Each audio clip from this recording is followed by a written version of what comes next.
Hello my dear friends, कैसे हैं आप। उम्मीद करती हूँ आप अपने परिवार में बहुत ही खुश होंगे और स्वस्थ जीवन बिता रहे होंगे।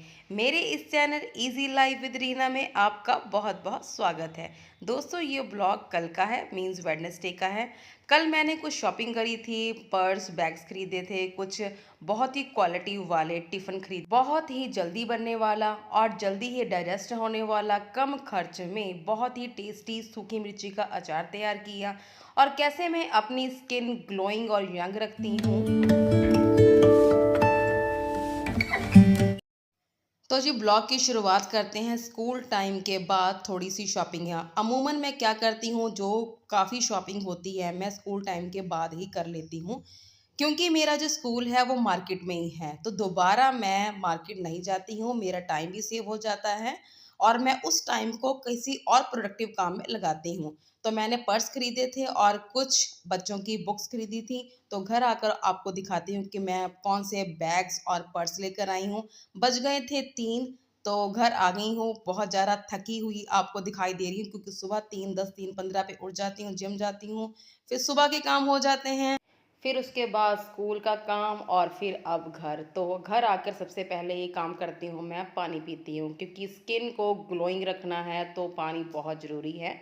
तो स्कूल में भी पानी पीती हूँ, यहाँ पर बच्चे कर रहे हैं लंच। स्कूल में भी मेरी वाटर बॉटल वहीं पर ही रखी हुई है, उसको मैं टेबल पर रख लेती हूँ और अब सिप सिप करके ग्लास में डालकर पानी पीती रहती हूँ। तो बच्चे जी खाना खाकर चले गए थे। ये आज की है मेरी शॉपिंग। मैं अपने लिए लेकर आई हूँ स्कूल के लिए पर्स।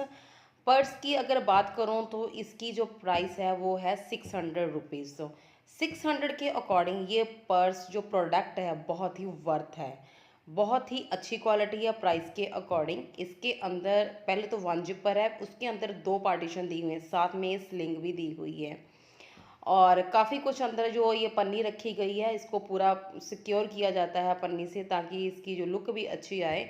तो ये पर्स क्वालिटी वाइज बहुत ही अच्छा है और क्योंकि प्राइस भी इसकी 600 है, तो ये मैं जो पर्स खरीदती हूँ स्कूल के लिए मोस्टली रफ़ एंड टफ वाले, ज़्यादा मतलब सॉफ्ट वाले या कॉस्टली वाले पर्स नहीं खरीदती हूँ। उसका रीज़न ये है कि ज़्यादातर मैं जो पर्स है ना वो रखती हूँ डिग्गी में और या फिर रखती हूँ स्कूटर के आगे। तो जो आगे रखने से और स्कूटर की डिग्गी में रखने से पर्स की जो लेदर है वो किनारे से और उसकी जो स्लिंग है, जिसका हैंडल है, वो बहुत ज़्यादा ख़राब हो जाता है। तो पर्स में एक ही पार्टीशन है, उसके अंदर अलग अलग कोई भी सेक्शन नहीं बना हुआ है। ये छोटी सी एक जिप लगी हुई है, थोड़ा सा सामान ही आ सकता है। अंदर भी एक पॉकेट है। वैसे तो मेरे पास मनी पर्सेस होते हैं, छोटे छोटे पर्सेस रखे हुए हैं, मैंने अपने पर्स में लगाती हूँ, मुझे वो हैंडी लगते हैं सामान निकालना रखना। बाहर की तरफ भी ये पॉकेट है। जिप की क्वालिटी भी प्राइस के अकॉर्डिंग सही है। इसका जो कलर है वो ग्रे और ग्रीन का मिक्स है। गोल्डन कलर का ये हैंडल लगा हुआ है। हैंडल की क्वालिटी और कपड़े की जो अंदर इसका मैन्युफैक्चरिंग है वो भी गुड है। तो प्राइस के अकॉर्डिंग ये पर्स परफेक्ट है। तो एक मैंने और बैग खरीदा था, ये मल्टीपल यूजेस के लिए है। तो कुछ भी आप यूज़ कर सकते हो, जैसे कि किसी आपका छोटा बच्चा है तो उसमें सामान डालकर आप कहीं मार्केट जा सकते हो या किसी रिलेटिव के जा सकते हो। तो मैंने तो ख़रीदा है अपने जिम के लिए, क्योंकि जिम के लिए भी काफ़ी सामान कैरी करना होता है, जैसे कि वाटर बॉटल है, टॉवल है, दुपट्टा है, मोबाइल है और ब्लूटूथ हैं। तो इसीलिए काफ़ी सामान इसमें रख के मैं एक बार में ही ले जाती हूँ। कई बार हुआ मेरे साथ ऐसा कि कुछ ना कुछ सामान मेरा वहीं पर रह गया था, तो फिर मुझे दोबारा जाना पड़ता था। सुबह तो बहुत ज़्यादा जल्दी होती है, तो रिस्क नहीं ले सकते कि हमारा एक एक मिनट जो होता है बहुत ज़्यादा इंपॉर्टेंट होता है। तो मैंने सोचा कि एक बैग खरीदा जाए, सारा सामान एक बार में ही इसको अंदर ले जाया जाए और वापसी के टाइम फिल करके इसको वापस ले आऊँ। तो ये एक तरह का मल्टी पर्पसेस यूजेस के लिए बैग है, कोई भी इसको खरीद सकता है। वॉशेबल बैग है, प्रिंटेड मल्टी कलर्स में है ये बैग। तो प्राइस के अकॉर्डिंग भी इसकी क्वालिटी अच्छी है। उसके बाद मैं सो गई थी। वैसे तो मेरा अब सोना कम हो गया है, क्योंकि मुझे स्कूल से आकर यूट्यूब वीडियोस को एडिट करना होता है। तो आज मेरा कोई काम नहीं था, तो मैं फिर सो गई 1 घंटा। बॉडी और माइंड फुली एनर्जाइज हो गए हैं। अब मैं पीने लगी हूँ चाय, चाय के साथ खाने लगी हूँ बाजरे के दाने भुने हुए और मुरमुरे। और यहाँ पर सिस्टर अनिकेत को पढ़ा रही हैं और अद्विका का वही मस्ती चल रहा है। तो क्लास भी बड़ी हो रही है, अनिकेत का काफ़ी काम होता है, तो धीरे धीरे करके उसको शाम से लेकर बैठती है पढ़ाने के लिए। तो ये जो क्लिपिंग है ये सुबह की है, मतलब कि कल सुबह की है। तो ये मेरे किचन गार्डन की जो मिर्ची थी उसको मैंने धुल के और डंठल निकाल के इसको सूखने रख दिया था। तो सुबह मतलब कल सुबह मैं इस मिर्ची को बीच में से कट लगा के चली गई थी। बस मिर्च के हाफ पोर्शन तक ही इसको कट लगाना है, ज़्यादा कट भी नहीं लगाना, ताकि जो मसाले और ऑयल इसमें डालेंगे ना वो मिर्च के अंदर तक इसकी कोटिंग हो जाए। जब तक अचार में अच्छे से मसाला कोटिंग नहीं होता तब तक आपका अचार भी अच्छा नहीं बनता और लंबे टाइम तक प्रिजर्व भी नहीं होता है। तो इसीलिए मसालों को अच्छे से भून के इसमें अच्छे से भरना होता है। तो ये अभी सुबह का टाइम चल रहा है तो मिर्ची को मैं कट लगा रही हूँ। आज मैंने फिर कोई डस्टिंग नहीं करी, मैं अपने टाइम के अकॉर्डिंग देख लेती हूँ कौन सा काम कब करना है। तो ये ज़रूरी था क्योंकि जो मौसम हो रहा है बहुत ज़्यादा ड्राई मौसम हो रहा है, अगर मिर्ची को ऐसे ही छोड़ देती तो ये ख़राब हो जाती। तो अब ये टाइम है जी शाम का, तो अब बना रही हूँ अचार। चाय पीने के बाद ये मसाले, सौंफ 2 चम्मच, 1 चम्मच इसमें राई, 1 चम्मच इसमें जीरा, 1 चम्मच साबुत धनिया, आधा चम्मच मेथी दाना और 2 चम्मच इसमें मैंने डाले हैं काली मिर्च और ये सूखी लाल मिर्चें। क्योंकि ये हरी मिर्च जो हमारे किचन गार्डन की है बिल्कुल भी तीखी नहीं है, तो ये झटपट अचार बन जाएगा और जल्दी ही डाइजेस्ट हो जाता है, लंबे टाइम तक प्रिजर्व रहता है ये अचार। तो इसीलिए इसको पहले मसालों को मैं भून लेती हूँ। भूनने से क्या होता है, इसका मॉइस्चर निकल जाता है और अचार टेस्टी भी बनता है और प्लस ये लंबे टाइम तक प्रिजर्व रहता है, जल्दी ख़राब नहीं होता है। अगर मसालों में मॉइस्चर रह गया तो अचार टेस्टी भी नहीं बनेगा और ना ही ये लंबे टाइम तक प्रिजर्व रहेगा। तो उसके बाद मैंने लगभग 1.5 चम्मच इसमें नमक ऐड किया और 1 चम्मच इसमें हल्दी। हल्दी और नमक को दोनों को अच्छे से मिक्स कर दूंगी तब तक, जब तक जो मेरे मसाले भुने हुए हैं खड़े मसाले वो ठंडे ना हो जाएं। तो टाइम हो रहा था जी 5:55, यही मेरे खाना बनाने का टाइम स्टार्ट होता है। तो आज बनाने लगी हूँ साबुत मसूर दाल। दाल को धुल के कुकर में डाल के 3 गिलास पानी के साथ इसमें नमक और हल्दी और 2-4 बूंदे तेल की और इसको तेज फ्लेम पे चढ़ा दूंगी 4 विसलों तक दाल पकने के लिए। तो दाल भी चढ़ा दी, चावल चढ़ा दी और अब मैं करने लगी हूँ अपनी स्किन केयर। स्किन केयर के लिए मैं ज़्यादा तामझाम नहीं करती हूँ और रिजल्ट भी मुझे अच्छे मिलते हैं। होम रेमेडीज़ का मैं ज़्यादा इस्तेमाल करती हूँ, केमिकल से दूर रहती हूँ। इसीलिए मेरी जो स्किन के जो पोर्स हैं बहुत ज़्यादा ओपन नहीं हुए हैं, इसीलिए मेरी जो एजिंग है वो दिखती भी नहीं है। तो आज जो मेरा शेड्यूल है वो टमाटर लगाने का। टमाटर में विटामिन सी बहुत ज़्यादा मात्रा में होता है, स्किन के जो पोर्स को टाइटन करता है, जिन जो जल्दी ही एजिंग के साइन जैसे कि फ्रैकल्स हैं, डार्क स्पॉट्स, ब्राउन स्पॉट्स हैं और फाइन लाइंस आंखों के पास और jaw line area, jaw area के पास दिखते हैं, वो उनको ये श्रिंक करता है, बहुत जल्दी रिपेयर करता है। तो टमाटर जो मेरे घर के हैं ऑर्गेनिक टमाटर, देसी टमाटर है, हाफ कट कर लिया। इनको तब तक मसाज किया जब तक इनका रस अंदर ना चला गया और ऐसे ही अब छोड़ दिया 1 घंटे के लिए। तो किचन का काम मैं अपना कंटिन्यू करती रहूँगी। उसके बाद 1 घंटे बाद फेस को वॉश कर दूँगी। दाल भी चढ़ा दी, चावल चढ़ा दिए। तो मैंने पिछली वीडियो में भी आपको बताया था कि मैं अब एक दिन टमाटर का रस, एक दिन खीरे का रस और एक दिन मैं लगाती हूँ आलू। इन तीनों चीज़ों को मैंने शुरू किया, रिजल्ट मुझे बहुत अच्छा मिला है। मसाले मेरे भुन गए थे, उनको मिक्सर ग्राइंडर में डालकर मैंने पीस लिया, दरदरा ही पीसा है, बिल्कुल ही पाउडर फॉर्म नहीं लेकर आई हूँ। हल्का सा जो दरदरा रहे ना तो अचार में मसाला बहुत ही अच्छा लगता है। हल्दी और नमक तो पहले ही मिर्ची में ऐड किया हुआ था, ऊपर से मसाला डाल दिया। उसके बाद हम गर्म करेंगे सरसों का तेल, कच्ची घानी का सरसों का तेल, लगभग 4 से 5 चम्मच। तो इसको कई लोग कच्चा भी डाल देते हैं, लेकिन मैं थोड़ा सा इसको पकाकर, मतलब हल्का सा इसमें से धुआं आ जाए, स्मोक आ जाए, बस उसके बाद इसको जो अचार मिक्स किया हुआ है, मतलब मिर्ची जो मसाले के साथ कोटिंग करी उसके ऊपर ऐसे ही फैला देंगे। तो अंदर नहीं पकाना है, इसको धूप में पकाना है। जो धूप में अचार बनता है ना उसका टेस्ट और उसकी जो प्रिजर्वनेस है वो बढ़ जाती है। तो मैं कभी भी अचार को ऐसे नहीं पकाती हूँ, हमेशा ही अचारों को मैं ऐसे ही बनाती हूँ, धूप में ही उनको पकाती हूँ। तो सारा तेल, जो मसाला, नमक, हल्दी, अच्छे से इसको मिक्स कर देना है। हाथ से 2-3 मिनट लगातार इसको चलाएंगे तो जो मिर्ची का हाफ पार्ट कट किया हुआ था ना, सारा मसाला उसके अंदर चला जाएगा। अभी तो ये आपको लगेगा कि इसमें मसाला और जो तेल है बहुत कम है, लेकिन वैसे ही मैंने सूखा मिर्ची का अचार ही बनाया है। जब ये अचार बनेगा ना, मिर्ची पकने के बाद थोड़ी सी रिड्यूस होगी अपने साइज़ में, तो तेल और मसाला बहुत ज़्यादा लगेगा। तो डब्बा भी पूरे अच्छे से सुखा लेना चाहिए, बिल्कुल भी उसमें मॉइस्चर, नमी नहीं होनी चाहिए। अदरवाइज़ थोड़ा सा भी गीलापन, मॉइस्चर रह गया तो अचार के ख़राब होने का डर रहता है, नहीं तो ये सालों साल अचार चलते ही रहते हैं। तो 2 से 3 दिन धूप लगाने के बाद ये अचार खाने लायक हो जाएगा। जितना ही मसाला स्पैचुला पे लगा हुआ था वो मैंने सारा निकाल दिया। तो कल मैं स्कूल टाइम के बाद गई थी टिफ़िन बॉक्सेस खरीदने के लिए। मैंने आपको बताया कि मैं ज़्यादातर जो शॉपिंग होती है वो स्कूल टाइम के बाद ही कर लेती हूँ, दोबारा मैं नहीं जाती हूँ। वो वाले टाइम को मैं किसी और प्रोडक्टिव कामों पर लगाती हूँ। तो आज तो अपने लिए पर्स और बैग और बच्चों के लिए बुक्स ही लेकर आई थी। तो कल मैं लेकर आई थी 9 स्टील के टिफ़िन बॉक्सेस। जो टिफ़िन बॉक्सेस होते हैं ना, हमेशा ही स्टील के फूड ग्रेड वाले ही यूज़ करने चाहिए। चाहे आप उसमें बना हुआ खाना, पका हुआ खाना डालें, चाहे कच्चा खाना डालें। पका हुआ खाना जैसे दाल, सब्जी, दही डालें, या फिर कुछ भी सैलड, कोई स्नैक्स, कोई फ्रूट, दही, कुछ भी डालें, तो वो हमेशा ही स्टील के होने चाहिए और फूड ग्रेड वाले ही होने चाहिए, कभी भी प्लास्टिक का। और जैसे कि घटिया प्लास्टिक, उसमें तो कभी भी डालना नहीं चाहिए। उससे क्या होता है, जो खाने की जो क्वालिटी है, वो गुडनेस है, वो बहुत ज़्यादा डाउन हो जाती है।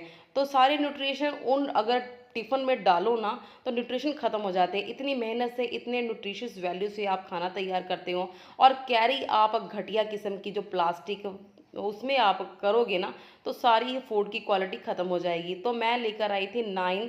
ये अलग अलग ब्रांड के हैं, कोई सिग्नोरा वेयर है, कोई ट्रू वेयर है, कोई न्यासा है। तो सारे जो अंदर, अगर आप, मैं खोल खोल के दिखा रही हूँ, साथ ही मैंने प्राइसेस भी मेंशन कर दिए हैं। ये सारे ही स्टील के ये बॉक्सेस हैं। कोई छोटा साइज़ में है, कोई बड़ा साइज़ में है। तो 9 मैं इकट्ठे इसलिए लेकर आई थी, तो क्योंकि फैमिली बड़ी है, बच्चे भी हैं, मैं भी हूँ, हस्बैंड भी है, देवर भी है, सारे कुछ ना कुछ कैरी करते ही हैं। क्योंकि ये मैंने बताया था कि हम सब लोग फ्रूट्स और सैलड लेकर जाते हैं। मेरे हस्बैंड और देवर जी ये तो कट करके लेके जाते हैं फ्रूट सैलड। बच्चों को भी फ्रूट हम कट करके ही देते हैं। या फिर किसी को कुछ देना भी होता है, किसी को कोई कुछ खाना वगैरह, कुछ स्वीट डिश वगैरह, या कुछ भी बना हुआ चीज़ है, अगर किसी को हमने देना भी होता है, तो हम कोशिश करते हैं कि स्टील वाले, जो स्टेनलेस स्टील या फ्रूट ग्रेड वाले जो टिफ़िन्स होते हैं, उसी में ही हम डाल कर दें। तो इतने सारे मैं इकट्ठे इसलिए लेकर आई। उसमें से 4 और 5 मैंने निकाल लिए थे। ये जो न्यू थे ये तो हमने निकाल लिए, क्योंकि कल खरीदे थे ना, तो ये हमने रख दिए थे, तभी आपके सामने इनकी अनबॉक्सिंग कर रही हूँ। और ये वाले जो टिफ़िन्स हैं तो हमने निकाल लिए थे, बच्चों ने निकाल लिए थे। 2-3 बच्चों ने निकाल लिए थे और फ्रूट्स ले जाने के लिए, एक हस्बैंड ने, एक देवर ने, और एक मैंने निकाल लिया था। तो इसीलिए इनके ऊपर रैप नहीं लगा हुआ है। तो प्राइसेस मैंने आपको इन टिफ़िन के सारे मेंशन कर दिए हैं। तो प्राइसेस के अकॉर्डिंग तो ये सारे ही टिफ़िन मुझे वर्थ ही लगे, मुझे कोई भी कॉस्टली नहीं लगा है। क्योंकि हेल्थ का सवाल आ जाता है, तो यहाँ पर हेल्थ का है तो वहाँ तो कभी भी कॉम्प्रोमाइज़ नहीं करना चाहिए।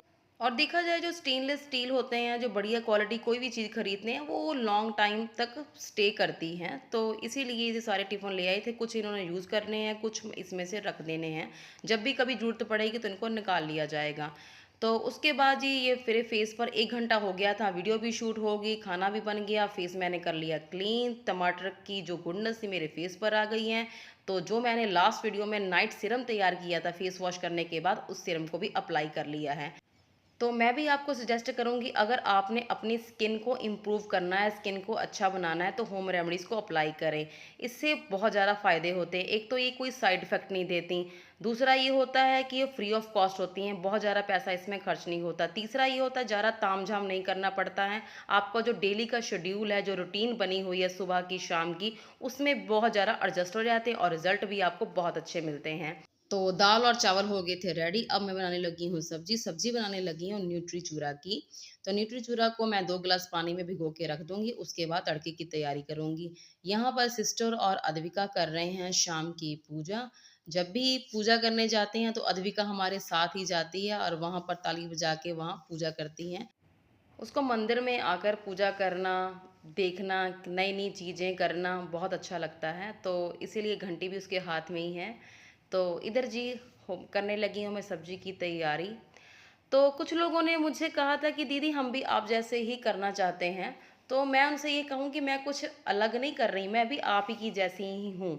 बस फ़र्क सिर्फ इतना है कि मैं सोचती नहीं हूँ ज़्यादा, क्योंकि मुझे लगता है कि कोई भी काम है, अगर उसको सोचते हैं, सोचने में वो काम बहुत ज़्यादा बड़ा लगता है, मुश्किल लगता है। जब वही काम आप करने बैठो ना, तो कर भी लेते हो, आप बाद में रियलाइज़ करते हो ऐसी सोची जा रही थी, ये काम तो बड़ा आसान था, मिनटों में हो गया, ज़्यादा टाइम कंज्यूमिंग भी नहीं लगा है। तो आप भी कर सकते हो, कोई ऐसी बात नहीं है। और दूसरी बात ये होती है कि आप कहते हो कि हम टेंशन में रहते हैं, किसी न किसी बात के लिए अपने आप को गिल्ट फ़ील करते हैं कि हम में तो कोई ऐसा हुनर नहीं है, कोई गुण नहीं है। ऐसा कुछ भी नहीं है, सब में बहुत अच्छे गुण हैं, मुझसे ज़्यादा गुण आप में हैं।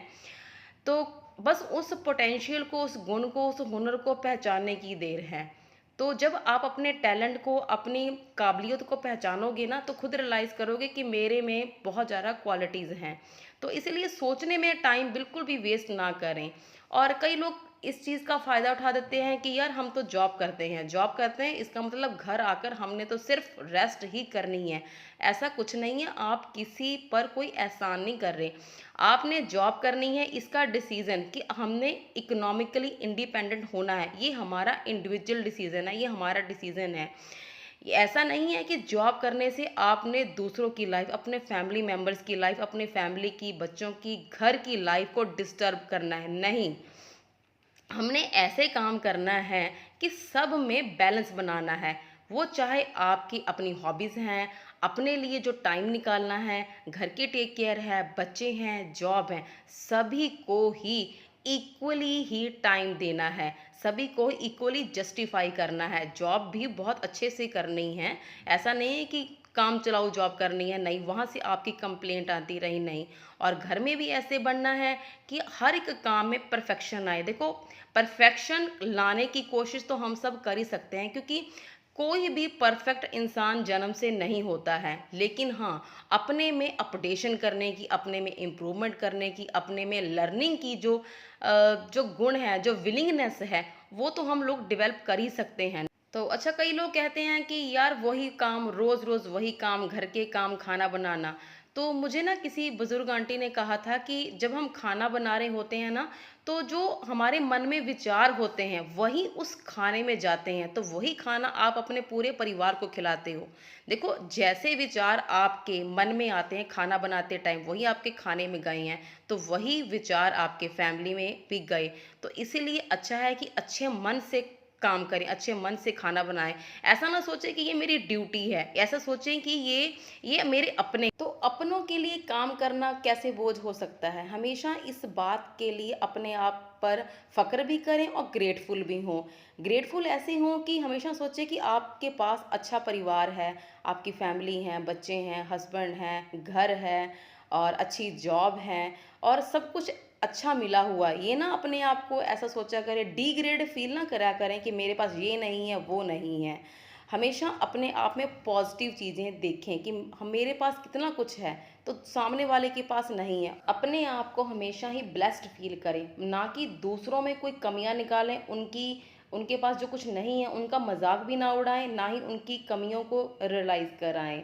तो जॉब वालों की बात ये हो जाती है कि मैंने देखा है कि जो वर्किंग होते हैं ना, वो लोग हमेशा ही ना अपनी लाइफ में बहुत ज़्यादा डिप्रेस्ड रहते हैं। उनको लगता है कि हमारी लाइफ बहुत ज़्यादा बिजी है, हम अच्छे से जी नहीं पाते हैं। तो ऐसा कुछ नहीं है, उनको थोड़ा सा ना अपना जो शेड्यूल है, थोड़ा सा उसको एनालिसाइज करें, देखें कि कहाँ मेरे पास चूक हो रही है, क्योंकि उनको टाइम मैनेजमेंट नहीं करना आ रहा है। उसी के कारण वो लोग अपने टाइम को अच्छे से डिस्ट्रीब्यूट नहीं कर पा रहे अपने सारे कामों के लिए। थोड़ा सा एक दिन बैठ के एनालिसिस करें, देखें कि मेरा टाइम कहाँ वेस्ट हो रहा है। बस वहीं जहाँ टाइम वेस्ट हो रहा है ना, उसी से टाइम निकाल के अपना जो टाइम है अपना प्रोडक्टिव कामों में लगाएं, तो आपको लगेगा कि ये चीज़ें मैं पहले क्यों नहीं करी मैंने। तो मुझे ये अपनी लाइफ बड़ी ही बोझिल लग रही थी। तो जब सारे कामों को आप इक्वली टाइम दोगे ना, तो अपनी लाइफ बहुत अच्छे से एंजॉय करोगे। मेरा खाना सारा तैयार हो गया था, दाल चावल सब्जी और आटा भी गूंद के रख दिया था। तो अभी मुझे फुलके नहीं बनाने हैं, क्योंकि 8:30 के तकरीबन मैं रोटी बनानी शुरू करती हूँ, तो अभी टाइम नहीं हुआ था। बच्चे भी अभी बैडमिंटन कोर्ट से नहीं आए हुए हैं, तो मैं बाहर आ गई हूँ यहाँ पर पौधों को पानी देने के लिए। एक्चुअली पौधों को पानी नहीं दूंगी क्योंकि आज बहुत ज़्यादा तेज़ तूफान आया था, मिट्टी से सारे ही पौधे भर गए हैं, तो इनको मैं धुल रही हूँ। मुझे पंप दिखाई नहीं दिया, इसीलिए डब्बे से थोड़ा थोड़ा पानी करके सारे पत्तों को, सारे पौधों को अच्छे से नहला रही हूँ। एक बार इनको नहला दूँ, सारी इनकी जो डस्ट है पत्तों पर बैठी हुई उसको साफ कर दूँ, उसके बाद ही फिर क्वांटिटी वाइज ना हर एक गमले में पानी भरूंगी। तो सर्दियों में तो पानी की ज़रूरत पौधों को कम होती है, लेकिन गर्मियों में तो लगभग 2 बार पानी देना ही पड़ता है, सुबह को और शाम को। लेकिन हम कोशिश करते हैं कि शाम को ही पौधों को पानी दें, ताकि रात भर ये पौधे अच्छे से मॉइस्ट रहें। तो बच्चे भी आ गए थे, तो हस्बैंड कहने लगे कि तुम खाना बनाओ, पौधों को पानी मैं दे दूँगा क्योंकि भूख बहुत लगी हुई है। तो अब मैं आ गई हूँ किचन में, बस पत्तों को नहला ही दिया था मैंने, पौधों को पानी देने का काम हस्बैंड करेंगे, कहते पहले मुझे खाना खिला दो उसके बाद ही मैं काम करूँगा। तो इधर आ गई हूँ मैं रोटी सेकने के लिए। तो मेरे घर में सभी लोग बल्कि बड़े और बच्चे सभी लोग ही ना गरम-गरम करारा फुल्का खाते हैं। करारा फुल्का मतलब कि तवे पे जो थोड़ा-सा ज़्यादा सेक देते हैं ना, वो जो खाते टाइम उसकी खच-खच की आवाज़ सी आती है ना, तो वो वाला खाते हैं। तो इसीलिए मैं बना के रोटी कभी भी नहीं रखती हूँ। तो गरम-गरम ही तवे पर सेक कर ही सबको प्लेट में सर्व करती जाती हूँ। तो खाना आपका हमेशा ही हेल्दी होना चाहिए। जो घर का बना हुआ न्यूट्रिशियस खाना वही ही खाना चाहिए, बाहर का जंक फूड अवॉइड करना चाहिए जहाँ तक मर्ज़ी हो सके। खाना घर का भी ना कम तेल मसाले वाला होना चाहिए, क्योंकि कम तेल मसाले वाला खाना जल्दी डाइजेस्ट होता है। इसके अलावा डाइट में फ्रूट्स और सैलेड भी ज़रूर ऐड करने चाहिए, क्योंकि फ्रूट्स और सैलेड में फाइबर भरपूर मात्रा में होता है। फाइबर से आपके खाने का डाइजेशन सिस्टम अच्छा हो जाता है। इसके अलावा पानी का इंटेक बहुत अच्छा होना चाहिए। पानी ये नहीं है कि खाना खाने के बाद ही पीना, खाना खाने के बाद तो बिल्कुल भी पानी नहीं पीना चाहिए। उसके अलावा पूरे दिन में 1 गिलास में सिप-सिप करके, ये भी नहीं गिलास में पानी भर लिया और एक ही बार में सारा पानी पी लिया, घूँट-घूँट करके पानी पीना चाहिए। बहुत ज़्यादा ठंडा पानी भी नहीं पीना चाहिए, नॉर्मल मटके का पानी पी सकते हैं। खाना खिलाने के बाद सबको अब जी हो रही है सुबह की प्रिपरेशन। सुबह मैंने बनाने हैं आलू मटर की सब्ज़ी और ब्रेकफ़ास्ट के लिए बनाने हैं आलू के पराठे। तो काफ़ी काम तो मैं रात को ही कर लेती हूँ। मटर के दाने मेरे हस्बैंड साथ हेल्प करवा रहे हैं छीलने में। तो किचन का काम हो गया था कंप्लीट, आ गई यहाँ बेडरूम में, बच्चे गए थे सो। तो मैंने आपको लास्ट वीडियो में बताया था कि मैंने अब रात को बुक पढ़ के सोने की हैबिट डेवलप करी है। मतलब बुक का 1 या 2 पेज में पढ़ के ही सोती हूँ, कुछ भी जो अच्छा मिल जाए। ऐसे मोटिवेशनल स्टोरी है, diary of a young girl, तो इसी को पढ़ रही हूँ। तो 2 पेज पढ़ने के बाद अब मैं आपको दिखाने लगी थी ये कूलर। तो क्योंकि काफ़ी घरों में तो एसी की शुरुआत होगी, लेकिन हम लोग एसी अभी नहीं स्टार्ट करते हैं, क्योंकि हम लोग कूलर का इस्तेमाल करते हैं। जो आजकल का प्लास्टिक बॉडी के आ रहे हैं ये कूलर, बहुत ही अच्छे होते हैं, क्योंकि ये नॉइज़लेस होते हैं और इनकी पावर भी अच्छी है, कूलिंग बहुत ज़्यादा अच्छी होती है। और कूलर तो हम लोग ऊपर वाले रूम में ही ज़्यादा यूज़ करते हैं, क्योंकि जो नीचे वाला पोर्शन है वो बहुत ज़्यादा ठंडा है। बच्चे मेरे ऊपर सोते हैं, बच्चों का रूम ऊपर है, तो गर्मी लगती है, तो इसीलिए यहाँ पर कूलर लगा दिया गया है। तो इससे भी 1-2 महीने निकल जाएँगे, उसके बाद ही एसी की शुरुआत की जाएगी। का मैं करती हूँ यहीं पर एंड, बस मैं नाइट सूट पहनूँगी और सो जाऊँगी। तकरीबन 10:30 का ये टाइम हो गया था। तो अगर मेरी वीडियोज़ आपको अच्छी लगती हैं तो वीडियोज़ को ज़रूर लाइक कर दिया करें। अगर चैनल पर पहली बार आते हो तो चैनल को भी ज़रूर सब्सक्राइब कर दिया करें। Thank you, thanks for watching, bye bye, take care.